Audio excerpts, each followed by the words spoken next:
Bismillahirrahmanirrahim. Assalamualaikum warahmatullahi wabarakatuh. Asyhadu an la ilaha illallah, asyhadu anna Muhammadar Rasulullah. Allahumma sholli ala sayyidina Muhammad wa ala ali sayyidina Muhammad. Kama sholaita ala sayyidina Ibrahim wa ala ali sayyidina Ibrahim fil alamina innaka Hamidum Majid. Sebelumnya kita panjatkan dahulu doa kepada Gusti Allah Agung untuk saudara-saudara kita yang telah memberikan sholawatnya kepada channel dakwah ini, sehingga channel ini dapat dengan setia eksis hadir dalam ruang-ruang diskusi kalian semuanya dimanapun kalian berada. Tentu dengan sebuah harapan, insya Allah sholawat itu akan menjadi catatan langit amal soleh bagi mereka dan keluarganya kelak, dan insya Allah akan terbalaskan dengan balasan yang jauh lebih baik lagi.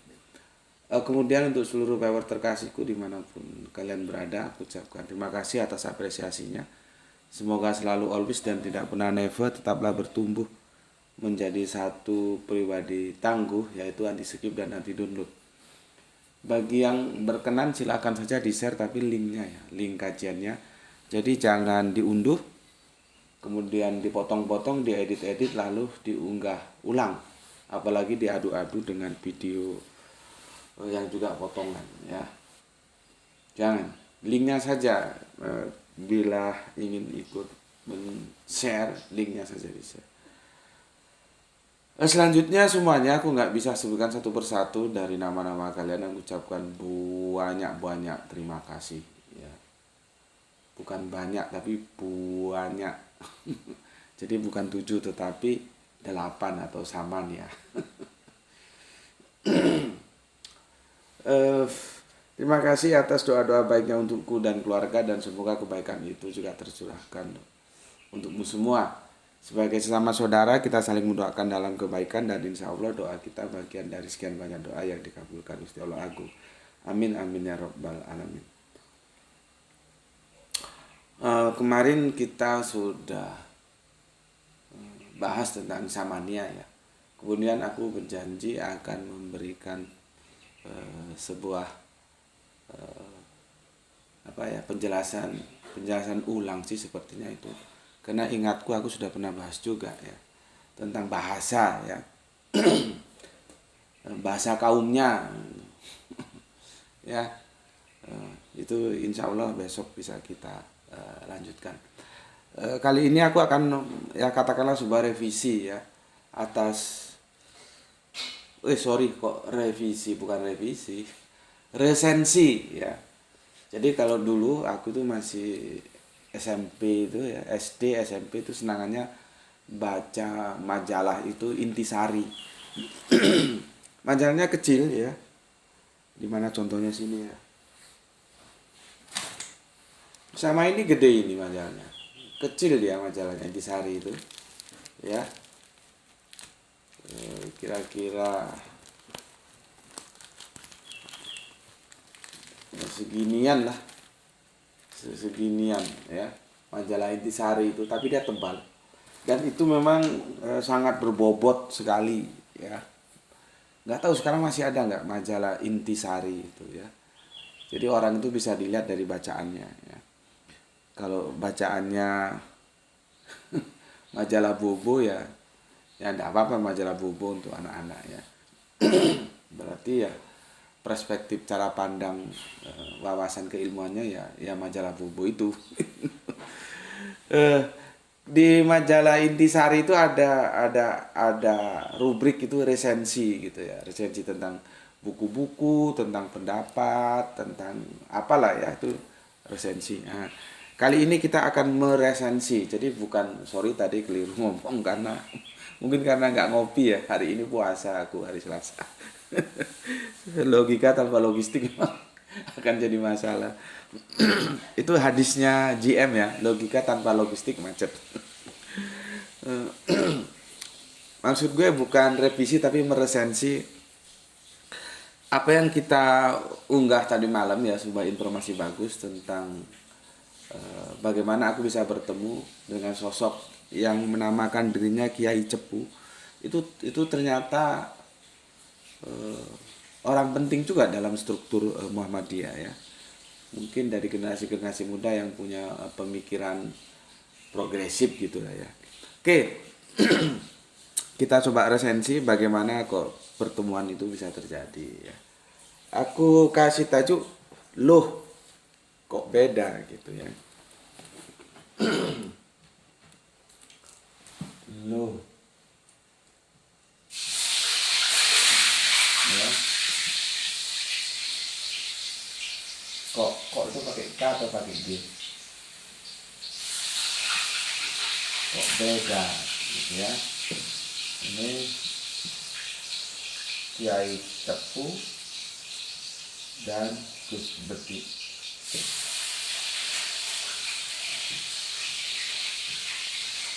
Ya, loh kok beda gitu. Aku kasih sebuah resensi untuk kalian semuanya karena ini sesuatu yang bagi aku menarik ya. Sebelumnya aku bacakan dulu komen yang masuk dari kalian ya. Pertama harus aku jelaskan ya, karena itu permintaan dari beliau Yai Cepu ya. Ada hal-hal yang harus disenyapkan di bagian audionya ya. Tapi kalau videonya tetap ya, bagian audionya kita senyapkan karena itu permintaan dari beliaunya ya. Dan penjelasan tentang bagian-bagian yang senyap itu sudah aku sampaikan, tetapi khusus untuk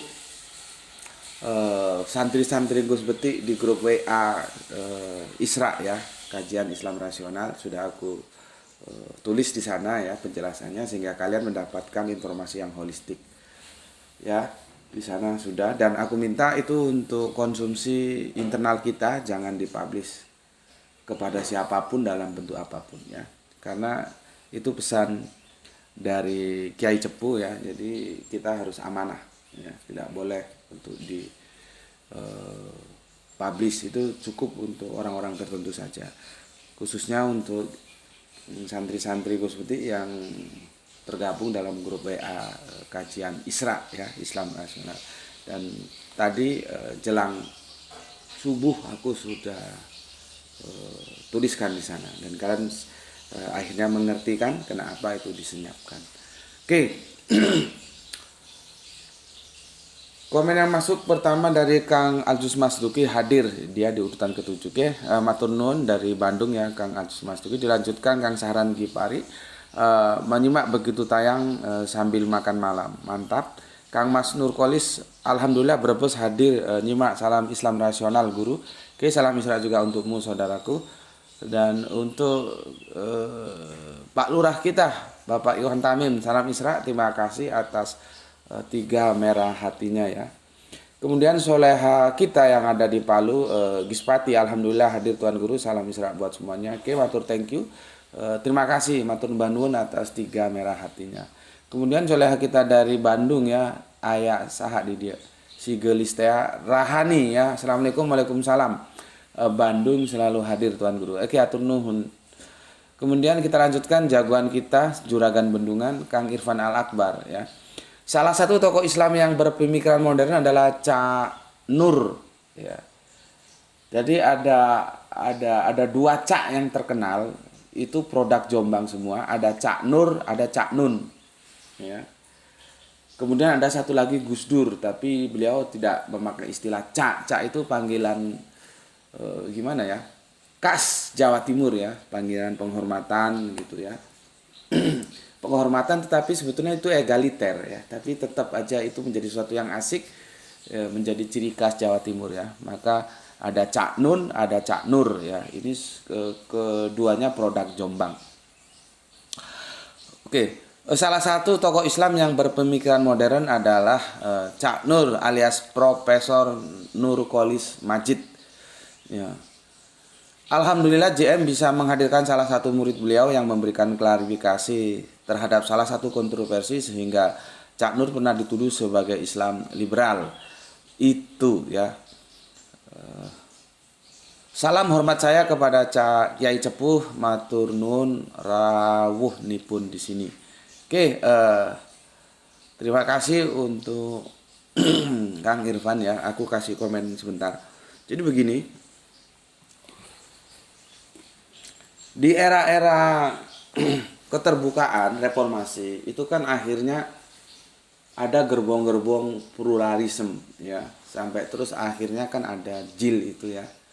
Itu setelah lengsernya Pak Harto, semoga Allah merahmati tidur panjangnya ya.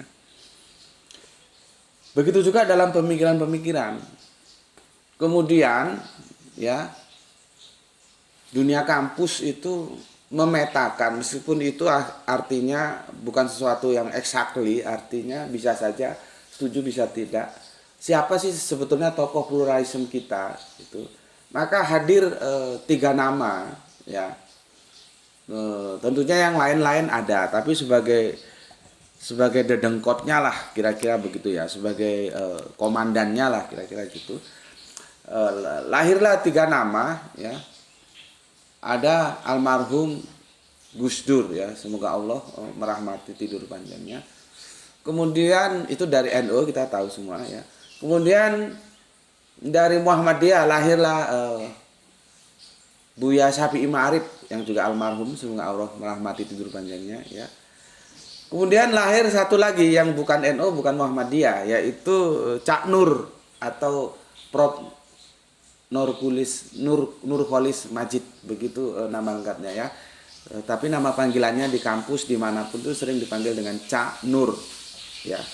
3 ini mana sebetulnya sebagai lokomotif utama ya yang mengusung paham-paham pluralisme dalam Islam dan keindonesiaan kita. Ini menjadi debatable ya. Kemudian tidak lama lahir sebuah buku 50 tokoh pluralis, kira-kira begitu ya. Bukunya itu putih tapi warna tulisannya merah ya. Itu sudah lama dan aku tidak sempat mengkoleksi buku itu. Ya, itu sudah lama buku itu ya, sekitar tahun-tahun awal-awal atau pertengahan 2000-an lah ya. Jadi begitu petanya. Siapa sebetulnya yang mengusung paham pluralisme dalam keislaman dan keindonesiaan kita? Ada 3 nama besar ini. 1 Gus Dur atau Abdurrahman Wahid, 1 Buya Syafi'i atau Syafi'i Ma'arif, yang 1 dari NU, 1 dari Muhammadiyah. Yang satunya ini tidak NU, tidak Muhammadiyah, yaitu Cak Nur atau Prof Nurholis Majid ya. Terserah Anda memposisikan mereka yang mana, ini terserah saja. Dan kemudian ditulislah dalam 50 buku itu ya. Jadi ada 50 tokoh ya dianggap. Maka yang 3 ini kan yang aku bilang sebagai lokomotifnya gitu. Oke. Nah, kemarin aku bisa ketemu beliau itu ya. Sebetulnya sih aku ingin seperti permintaan teman-teman menghadirkan tokoh-tokoh dalam channel kita ini ya. Ya itu bagus dan aku sangat setuju, cuman kan kita berbicara sesuai kemampuan kita lah ya. Namanya kalau kita ngundang orang itu kalau tidak memberikan sesuatu sebagai katakanlah tali asi atau uang lelah kan ya nggak enak gitu ya. Meskipun tentunya tidak semua orang itu meminta itu ya, karena di antara mereka-mereka yang sudah mapan secara ekonomi itu justru mereka biasanya tidak apa ya. Artinya tidak semua sih seperti itu, cuman kan sebagai orang yang mengundang harus tahu diri lah gitu ya. Orang datang misalkan kita undang juga kan yang meluangkan waktu ya, yang jelas tuh meluangkan waktu, dan dia datang itu kalau dia bawa kendaraan bensinnya itu ya beli, nggak pakai daun pisang, belinya ya pakai duit gitu ya. Terus keilmuannya kita dapatkan gitu. Artinya seperti yang diusulkan dari salah satu saudara kita di kolom komentar dulu pernah ada, supaya Gus Putih mengundang tokoh-tokoh itu, ya gue sih mau ya. Gue justru senang, tapi kan kita melihat kemampuan kita ya. Kemampuan kita ini sangat terbatas ya. Studionya aja seperti ini. Tidak seperti studio yang kalian bisa komparasi lah ya. yang saudara-saudara kita yang alhamdulillah studionya sudah bagus-bagus ya. Jadi kalau dengan kondisi yang seperti ini kan permaisuri lagi goreng-goreng masak-masak kan dengar terrekod juga di sini. Ini jarak dari sini ke tempat masak itu hanya 2-3 langkah doang. Terus aku mau ngundang tamu-tamu yang terhormat kan ya nggak enak ya. Belum lagi masalah yang tadi kita ngundang orang ya harus memberikan ya tali asi lah, amplop lah. Kalau enggak kan ya sungkan kita. Perkara nanti yang diberi mau atau tidak itu urusan lain. Tapi sebagai sebuah kepantasan ya harusnya memberi. Dan itu kan di luar kemampuanku ya. Karena memang channel ini channel yang dia berjalan apa adanya sesuai kemampuannya. Karena dakwah itu tidak harus menunggu kita kaya, kita mampu baru dakwah. Karena apa? Dakwah itu diperintahkan, sampaikanlah walau satu ayat. Itu jangan menunggu kita kaya. Ya kalau kita kaya, mampu secara ekonomi, terus kita dakwah ya alhamdulillah itu bagus. Tetapi pertanyaannya kan apakah harus begitu? Karena apa? Kekayaan itu tidak pasti, sementara kematian itu pasti. Bagaimana kalau kita dakwah, terjun dalam dunia dakwah, nunggu ketika ekonomi kita mapan, sudah kaya, sudah punya ini, punya itu, sehingga bisa tenang. Ya kalau bisa begitu sih idealnya bagus, alhamdulillah. Tapi kan tidak semua bisa begitu. Karena kekayaan itu belum pasti, sementara kematian itu sudah pasti. Lah kalau kita nunggu kaya ternyata sampai mampus nanti nggak kaya-kaya, sehingga kita tidak dakwah, kan jadi masalah. Padahal Kanjeng Nabi kita sudah berpesan, sampaikanlah walau satu ayat, gitu ya. Jadi dengan keadaan studio yang seperti ini ya kemarin sih kita sedang seperti yang pernah aku unggah kan, menggagas ya, membangun rumah dakwah ya, yang berikut juga rumah tinggal ya. Jadi kalian sudah lihat itu videonya kan, sudah aku unggah ya. Ada sih bantuan dari teman-teman, cuman kan jauh lah ya, tidak signifikan ya. Dan aku maklum karena kehidupan aku dan kehidupan kalian juga mungkin ya yang kaya memang ada ya, tapi kan yang 11-12 atau justru yang di bawah juga kan ada gitu. Jadi aku bisa maklum. Ada sumbangan dari teman-teman, itu kan tidak signifikan.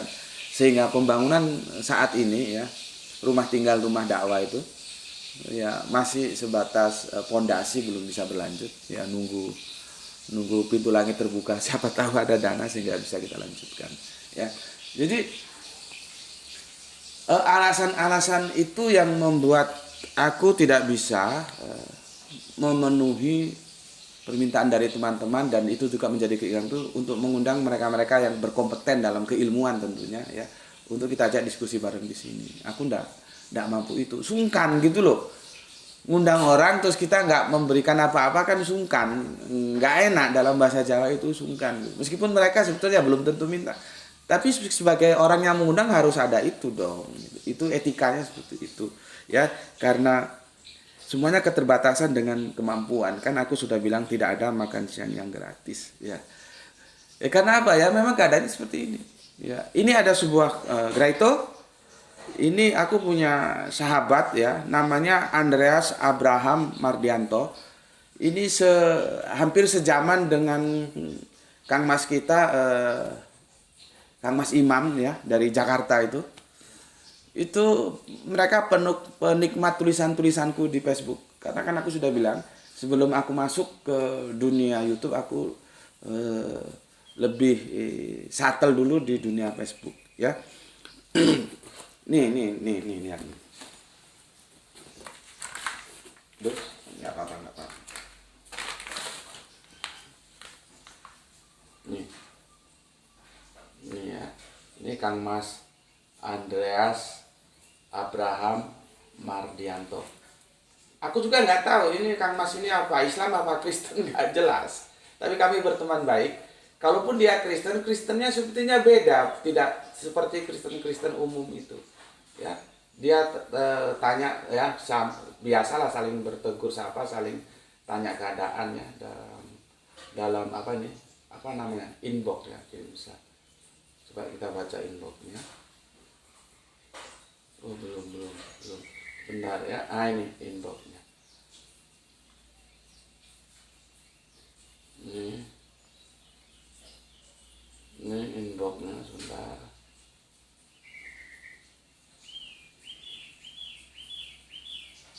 dari sini aja karena panjang ya. Dia tanya ini, gimana Cak penonton YouTube masih download skip iklan? Nah, ya kan banyak video-video Gus Putih yang di download, yang di skip iklan, yang itu macam-macam. Ya, gimana itu tuh? Kok kurang jelas? Hah? Nah, itu ya. Jelas gitu, Bapak nggak pakai kacamata. Terus ini, aku jawab,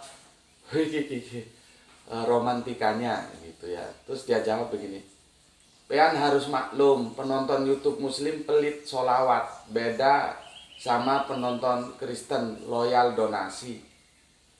Aku jawab begini, siap dan gitu. Terus kemana aja lama hilang, semoga sehat selalu dan bla bla bla terus ini ya. Jadi dia memang lama nggak ketemu, tiba-tiba dia inbox. Ya ini jawaban dia seperti ini. Ketika dia tanya ini, ya tanya ini, gimana Cak penontonnya YouTube pasti download skip iklan? Aku jawab, Wiki romantikanya. Lalu dia jelaskan begini, Pian harus maklum, penonton YouTube Muslim pelit sholawat, beda sama penonton Kristen loyal donasi. Dan seterusnya. Ya, oke, sudah tuh. Coba kamu fokuskan lagi supaya jelas. Ya, nah, jadi seperti itu Mas. Jadi bagaimana aku bisa ngundang mereka-mereka yang berkompeten, sedangkan secara finansial YouTube ini belum bisa menghidupi, masih dihidupi. Seperti kemarin belum lagi ya, iklannya tidak masuk target iklan. Kalau misalkan YouTube ini iklannya itu bisa mencukupi, dan aku sangat setuju untuk mengundang mereka-mereka yang berkompeten ya. Kalau misalkan tempatnya di sini ya nggak apa-apa, yang penting ada duit kan, kita bisa sewa kafe atau apa gitu. Kok di sini jelas nggak lah ya, nggak. Ini berantakan semua, buku-buku berserakan, ya. Semua itu ya pakai duit, semua itu nggak ada yang gratis. Tidak ada makan siang yang gratis. Ya, itu untuk teman yang tanya dulu kan ada kenapa bukan apa ya, menyarankan supaya Gus Peti mengundang tokoh-tokoh yang berkompeten. Itu jelas di luar kemampuan saya, Mas. Ya, beda seperti yang disampaikan oleh Kang Mas Andreas Abraham ini. Dia sendiri yang bilang, Pian harus maklum, penonton YouTube Muslim tuh pelit sholawat, beda sama penonton Kristen loyal donasi gitu. Ya, makanya ya aku bilang ya, setiap kajian kita ini kita berterima kasih kepada saudara-saudara kita yang mau bersolawat untuk channel ini, karena ini kan juga untuk kebersamaan kita. Ya kalau dari iklan saja sulit gitu ya. Oke. Terus bagaimana aku bisa ketemu dengan Kiai Cepu kemarin? Ya, itu ada ceritanya. Jam 7 aku ditelepon sama Ki Jerabang. Dia namanya Ki Jerabang yang dulu pernah mengundang kami Arimatea untuk memberikan kajian di pondok beliau gitu ya. Dari situ dia mengenal Gus Putih. Sebelumnya sih ya sudah kenal, ya, cuman secara sepak terjang dakwah belum lah ya. Tapi setelah mengundang Arimatea dan aku ngajak teman-teman, dia tahu gitu ya. Dia tahu. Dan akhirnya aku ditelepon pagi-pagi sekitar jam 6 gitu. Assalamualaikum Gus Putih, waalaikumsalam. Pagi ini ada acara kemana? Enggak kemana-mana. Bisa mampir jam 7 ya, saya tunggu di warung saya. Beliaunya buka soto ya, soto daging, alhamdulillah ya. Kemarin kita ngobrolnya di soto daging beliau.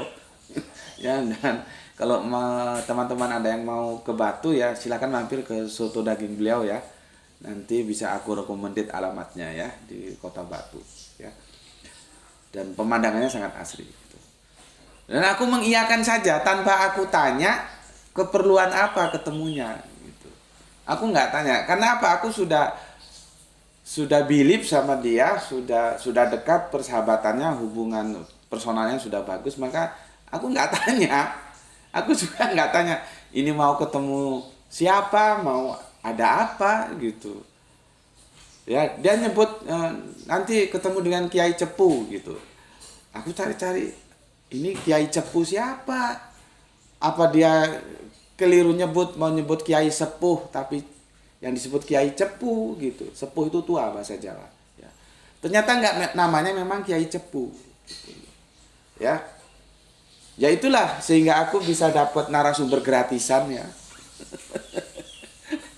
Narasumber gratisan. Kita bisanya cari yang gratisan dulu lah ya. Belum berani ngundang pakar-pakar yang bisa kita undang untuk ngobrol di channel ini ya. Bisa ngobrol dengan pakar yang gratisan itu atas jasanya Ki Jerabang itu ya. Dan sesuai yang disepakati, akhirnya aku berangkat ke sana, ke warung soto itu.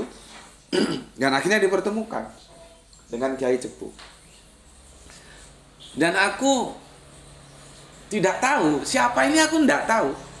Beliau itu masternya di Universitas Paramadina, mengambil filsafat dan agama, bayangkan. Iya, jurusannya itu filsafat dan agama. Dan doktornya di Rusia, ya, di Rusia.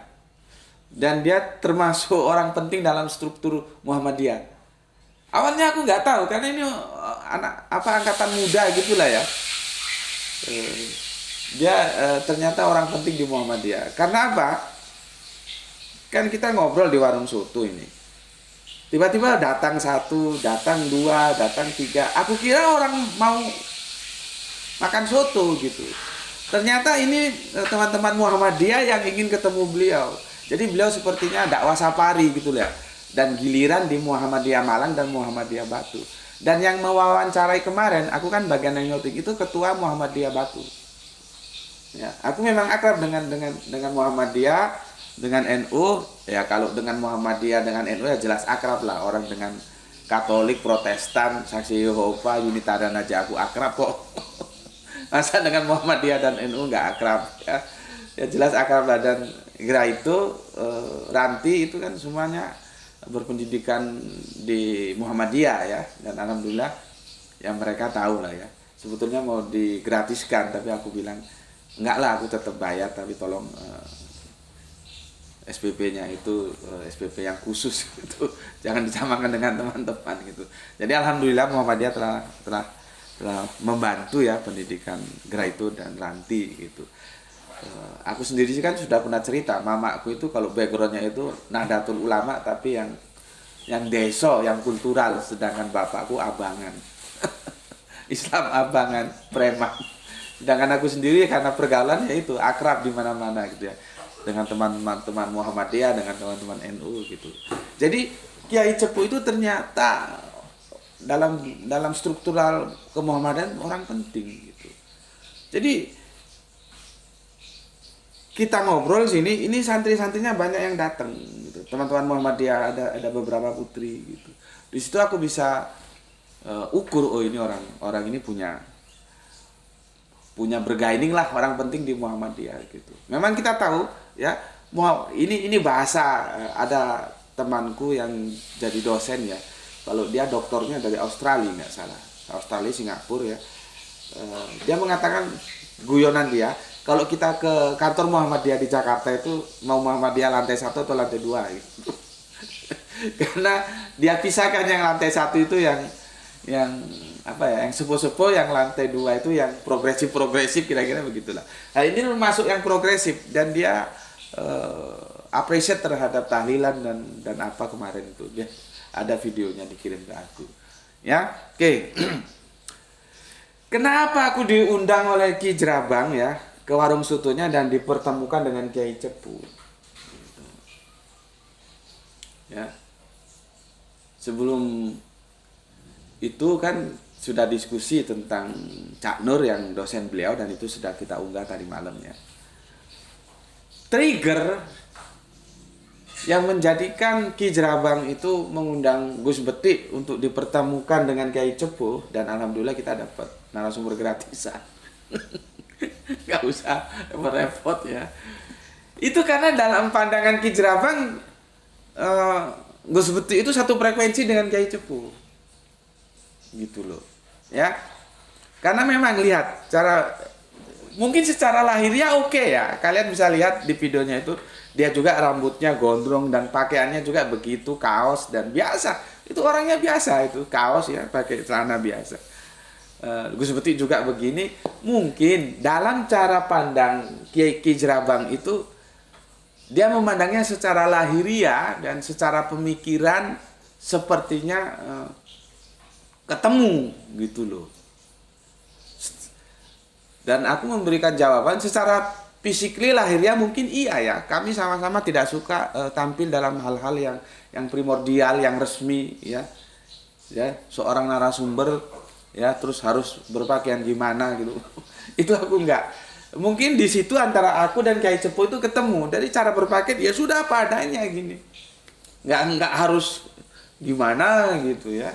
Enggak. Nah, dari sisi physically itu mungkin Ki Jerabang itu benar ya. Tapi dalam sisi pemikiran ya bisa ketemu bisa tidak gitu ya. Dan yang kemarin kami akhirnya membahas sesuatu yang tidak ketemu kami nggak ketemu ya. Aku nggak tahu asal usulnya gimana, itu sebelum atau sesudah juga lupa. Karena ketika dia bilang dia murid dari Cak Nur, itu aku tertarik untuk mempertanyakan sebetulnya bagaimana kerangka berpikir Cak Nur tentang kawin campur. Karena apa?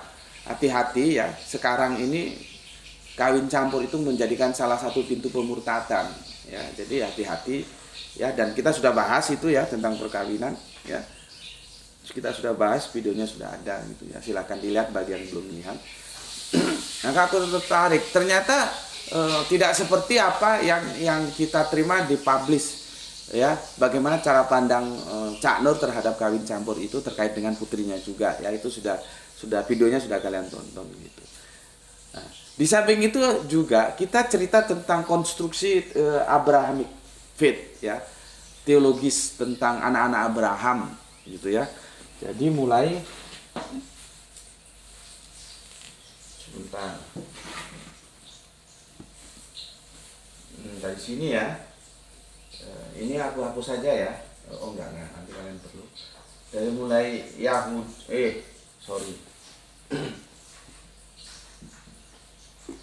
dari mulai Bapak Abraham ya, terus naik ke Moses ya, terus naik ke Kanjeng Nabi Isa atau Esau Hamasiah ya, Esau Hamasiah ya. Jadi bukan Yesus Kristus, Esau Hamasiah ya. Esau itu dalam lisanul Arabian menjadi i, itu pun bukan i yang i. Aduh, sini Momoy jangan keluar Momoy. Sebentar ya, ini Momoy mau lompat dia. Bentar. Dia sudah besar. Nah, ini sudah besar. Tuh, lihat ke depan. Lihat ke depan. Nah, aku sudah besar Om. Gitu. Jangan keluar sayang, nanti kotor. Dalam aja di dalam. Sebentar ya, tutup jendela. Karena Momoy nggak boleh keluar, kan kotor. Ini sholat diajak, ikut dia tidur juga diajak, jadi harus suci. Ya, begitu dia pipis dan segala macam langsung diseko kata orang Jawa, dibersihin. Ya duduk situ. Oke, ya. Abraham, Moses, Esau, Kanjeng Nabi Muhammad ya. Kanjeng Nabi Muhammad. Aku nggak tahu gimana ceritanya kok bisa kesini ya akhirnya diskusinya ya. Tentunya pandangan-pandangan Kiai Cepu itu lebih cenderung ke filsafat. Ya memang beliau sendiri S2-nya itu filsafat dan agama. Ngobrol dengan orang filsafat itu lebih rumit, lebih sulit ya. Karena relativitas pemikiran dalam filsafat itu terbuka, ya, terbuka. Jadi nguncinya itu sulit gitu loh. Karena aku sudah bilang dulu ketika aku ketemu dengan salah satu pendeta itu ya, yang MYM itu, tentang membahas Tritunggal itu ya, dia kan ingin ketemu aku tapi head to head dan bahasan Tritunggal dalam domain filosofis itu. Aku sebetulnya mikir juga itu, wah ini kalau filosofis itu agak berat, agak sulit kuncinya. Tapi kalau Alkitabiah itu lebih enak karena kita akan berbicara apa yang Alkitab katakan, gitu. Cuman bagi aku sih sebetulnya ya nggak ada masalah, oke aja, dan aku oke. Cuman akhirnya tidak terrealisir hingga sekarang, ya filosofis itu begitu, dia kemana-mana seperti ini, ya kemana-mana karena namanya filsafat ya seperti itu. Dan background Kiai Cepu memang S2-nya itu filsafat dan agama. Nah, dari semua ini ya Abraham, Moses, Esau, Kanjeng Nabi Muhammad itu dia bilang Islam. Ini loh. Diskusi ini cukup hangat ya. Jadi di sini aku, ini meja, di situ Ketua Muhammadiyah Batu, di situ Kiai Cepu, dan di sini yang ngundang, yang mempertemukan aku Ki Jerabang itu ya. Kami berdiskusi ini ya cukup hangat juga. Akhirnya aku bilang, yes, gini aja deh gitu ya. Karena kalau terus bermain filsafat ya aku bisa bingung sendiri nanti. Gini. Allah sebagai nama Alif Lam Lam Ha itu sudah dikenal oleh bangsa Arab jauh sebelum Islam didakwakan Kanjeng Nabi. Sebagai contoh, for example-nya, bagaimana seorang bapak bernama Abdullah. Itu ayahanda dari Kanjeng Nabi Muhammad. Abdullah, abdinya Gusti Allah. Itu contoh paling sederhana. Padahal Islam belum disampaikan. Karena nabinya aja belum lahir. Jadi bapaknya saja ya punya nama Abdullah sehingga melahirkan keturunan ya Muhammad bin Abdullah. Artinya apa? Jauh ke belakang sebelum Islam disampaikan oleh Kanjeng Nabi dalam kurun waktu 22 tahun 2 bulan 22 hari itu ya. Yang nanti kita bahas juga itu ya tentang nuzul, karena kemarin komen masuk ada yang nggak paham nuzul pertama, nuzul kedua itu ya. Sama bahasa nanti ya, tolong aku diingatkan. Itu bukti ya, buktinya Kanjeng Nabi Muhammad belum lahir aja sudah ada yang bernamanya Abdullah, dan itu ayahanda beliau sendiri. Pertanyaan saya, apakah orang-orang dahulu, Arab-Arab terdahulu pra-Islam itu sudah mengenal nama Islam? Kan belum, ya kan belum. Tidak sama dengan Alif Lam Lam Ha. Sebagai sebuah nama, ya, Islam itu baru dikenal dan diperkenalkan oleh Kanjeng Nabi Muhammad sebagai dinullah, penutup, di mana pendahulunya ada Milata, ada Yahudi, ada Nasrani, ditutup oleh Islam. Itu baru diperkenalkan abad 6 ke-7 ya awal-awal dan akhir abad 6, awal abad ke-7 lah. Sebelum itu enggak kenal. Ya, lalu bagaimana dikatakan bahwa Abraham, Moses, Esau ya itu Islam? Dan itu sudah kita bahas. Untuk PR-PR baru silahkan lihat ya. Semua nabi itu muslim tapi tidak semua nabi Islam. Itu ada berapa seri, itu berseri itu ya, silahkan lihat di sana ya. Ketika Kiai Cepu bertahan dengan argumentasinya, maka gue nggak mau lama-lama bermain-main di ranah filsafat, pusing gue. Gue tanya, oke deh, kasih gue satu ayat. Kasih gue satu ayat di mana nabi-nabi terdahulu itu beragama dengan nama agamanya Islam. Islam lo ya, gue bilang begitu. Karena gue yakin dia tidak akan bisa menghadirkan ayat itu, karena tidak ada. Dan gue sudah membaca dia akan lari ke Muslim.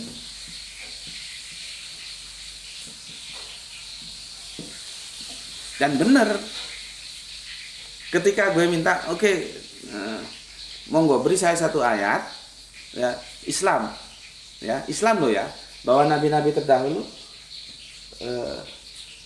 itu beragama dengan nama agamanya Islam. Akhirnya dia bilang, ya nggak ada, adanya Muslim. Nah itu, akhirnya berdebat antara Muslim dan Islam. Gue bilang, Muslim itu nilai, karakter, Islam itu nama, proper.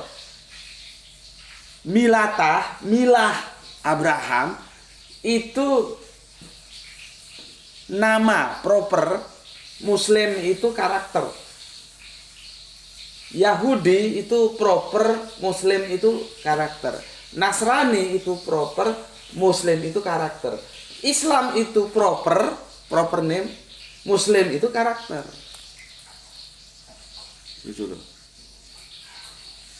Akhirnya dia mengatakan, karena dia tidak bisa menghadirkan sebuah literasi yang eksplisit, bukan yang implisit, ya, bahwa semua nabi itu beragama dengan nama agama Islam. Dia bilang Muslim, dia bilang ini Muslim itu Islam. Kalau dilihat dari bahasa, oh gue tambah demen. Ketika dia membawa ke ranah bahasa, gue tambah demen. Dan sepertinya ketika gue jelaskan melalui pendekatan bahasa, dia dan aku maklum karena dia kan bukan jurusan bahasa, dia jurusan filsafat dan agama, dia tidak menguasai bahasa. Itu jelas dari cara mimik dia memperhatikan bagaimana aku menjelaskan, itu bisa aku ukur dia tidak menguasai bahasa gitu ya. Walaupun dia sendiri mengajak bertarung dalam pemikiran bahasa bahwa Muslim itu Islam, Islam itu Muslim gitu loh. Ya, tapi dari kita kan kalau diskusi itu, makanya aku lebih senang itu diskusi itu di darat. Kita bisa baca wajah teman diskusi kita itu ya. Kemarin aku bisa baca, beliaunya tidak kompeten berbicara bahasa. Meskipun beliau mengajaknya berpikir pemecahannya menggunakan tools, instrumen bahasa, bahwa Islam itu Muslim, Muslim itu Islam. Dan akhirnya aku jelaskan, karena sudah ke situ ya aku jelaskan sekalian. Ya, aku kasih contoh begini.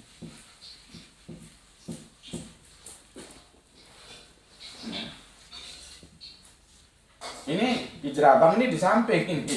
Ya, jadi kemarin kan aku yang bagian noting aja gitu ya, jadi nggak bisa nampak aku, dan ini banyak yang hadir gitu ya. Ya nggak banyak itu maksudnya ya nggak berarti banyak banget ya, nggak sampai berapa puluh orang, karena kan itu di warung ya. Jadi begini, aku jelaskan begini, kita ambil Iqra ya. Iqra itu bisa dari Quran kalau dia jadernya isim. Gini. Tapi dia juga bisa dari qoro'ah kalau jadernya itu fi'il. Ini fi'il, kata kerja ya. Ini isim, kata benda ya. Itu kalau kita lihat Iqra itu bisa dari qoro'ah, bisa dari Quran kalau dia isim, bisa dari qoro'ah kalau dia fi'il. Nah, nanti arti Iqra itu berbeda. Kalau diambil dari Quran, maka Iqra itu ya berquran lah. Sudah makrifat dia ya Quran itu. Tapi kalau diambil dari qoro'ah, maka dia bacalah. Dia nakiroh, masih umum. Ya tergantung apa yang dibaca. Tapi yang penting kita jangan terjebak bahwa Iqra itu tidak selalu berasal dari Quran dan tidak selalu berasal dari qoro'ah. Dia bisa dari Quran, bisa juga dari qoro'ah. Ya. Setelah itu Aku jelaskan begini.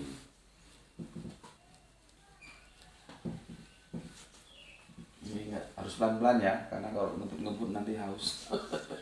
Lagi puasa. Muslim juga begitu, ya sama. Muslim.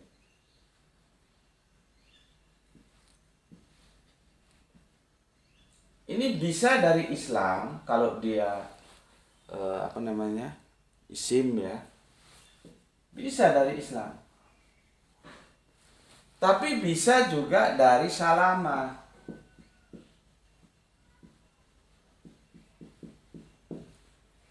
Bisa dari sini, bisa dari sini. Masalahnya kapan Islam itu automatically Muslim? Islam otomatis Muslim itu pasca dakwah Kanjeng Nabi Muhammad akhir abad ke-6 awal abad ke-7. Islam itu pasti Muslim, Muslim itu pasti Islam, atau Muslim itu dari Islam, Islam itu menjadi agamanya dan Muslim itu orangnya. Exactly itu bisa diterima pasca nanti proklamasinya itu ada di surat Al-Maidah, kalau nggak salah tolong di cross check di ayat yang ketiga. Hari ini aku ridho Islam, itu Islam loh ya, bukan Muslim. Islam itu nama dia, menjadi agamamu, itu proklamasinya ya. Maka pasca dakwah Kanjeng Nabi Muhammad, Islam itu otomatis Muslim. Karena apa? Yang dahulu sudah berlalu. Itu yang sudah berkali-kali aku jelaskan sebagai abrogasi. Yang dahulu itu dinulo Yahud, Milata, Yahudi, Nasrani itu sudah kesini semua. Ya. Oke. Lalu yang Muslim ini itu Muslim yang dari Salama, itu pra dakwah Kanjeng Nabi Muhammad. Jadi Islam ke belakang ya, ini dakwah Kanjeng Nabi Muhammad ya. Ke belakang atau pra itu Muslimnya Muslim yang dari Salama. Bukan Muslim yang dari Islam ini. Itu loh ya. Aku ulangi lagi. Muslim yang dari Islam itu pasca dakwah Kanjeng Nabi Muhammad, dan Islam menjadi proper dari sebuah agama, dinulo lanjut dari dinulo yang menjadi seniornya, ada Milah, ada Yahudi, ada Nasrani. Ya. Setelah pasca dakwah itulah yang ditetapkan dalam surat Al-Maidah itu ya, hari ini aku ridho Islam jadi agamamu. Maka Muslim itu bisa exactly Islam kalau berpegang pada pasca. Tapi kok berpegang pada pra sebelum, ya nggak bisa Muslim itu disebut Islam lah. Islamnya belum didakwakan, nabinya aja belum lahir kok. Ya, maka Muslimnya itu dari Salama ini. Jadi semua para nabi sebelum Kanjeng Nabi Muhammad mendakwakan Islam itu Muslimnya Muslim yang Salama, bukan Muslim yang Islam. Itulah sebabnya di Al-Quran tidak pernah dinyatakan secara eksplisit bahwa nabi-nabi dahulu itu punya agama yang namanya Islam. Enggak. Eksplisit itu disampaikan ketika Kanjeng Nabi pasca mendakwakan Islam. Seperti di surat Al-Maidah yang disebut tadi. Nah, ini dia tidak menguasai. Dan ketika aku menjelaskan ini, dia diam gitu. Dan aku bisa maklum ya, karena memang bahasa bukan bidang dia ya. Nah, disitulah ketika aku berpamitan pulang kan, salaman berpamitan, Ki Jrabang itu terperengah. Orang Jawa bilang ketenggengen gitu. Loh, kok beda ya? Gitu. Jadi Ki Jrabang yang ngundang aku itu, yang mempertemukan Gus Betik dengan Kiai Cepu itu, dikirain aku itu sama dalam segala hal dengan Kiai Cepu. Ternyata beda. Saya bilang, ya memang beda gitu loh, ya. Jadi begitu loh, kok beda ya gitu. Ki Jrabang sempat terperengah ya, di sini kita salaman. Loh, kok beda ya? Itulah tadi seperti penjelasan di awal ya. Memang salah satu sisi memang ada kesamaan dari penampilan ya. Jadi gini. Karena kamu berpikir juga salah satu sisi adalah yang sama ya. Tapi tidak semuanya sama, ada yang berbeda. Cara memandang Dinulo aja berbeda sudah gitu. Itu yang membuat terperangah, membuat terkejut Ki Jerabang ini ya. Oke. Sudah 50 menit sampai di sini dulu ya resensinya. Semoga ini bisa menjadi khasanah pemikiran kita bersama ya. Nikmatnya bersama orang-orang pintar, dan beliaunya memang ya doktornya aja di Rusia. Ya. Oke, sampai di sini dulu pesan aku. Jaga Allah, jaga Kanjeng Nabi, jaga Al-Qur'an, jaga sholatmu, jaga imanmu dalam bingkai keindahan Islam, simpan dalam hatimu yang paling dalam, tetapi tetaplah memberi hormat kepada saudara kita yang lain ya, mereka tetap saudara kita. Semoga yang belajar dan yang mengajar mendapatkan keberuntungan, yaitu rezeki yang barokah dan kesehatan yang prima. Terima kasih ya telah mengalokasikan waktunya untuk ngaji bareng Gus Putih di channel ini. Salam Isra, Islam rasional. Alhamdulillahirabbil alamin.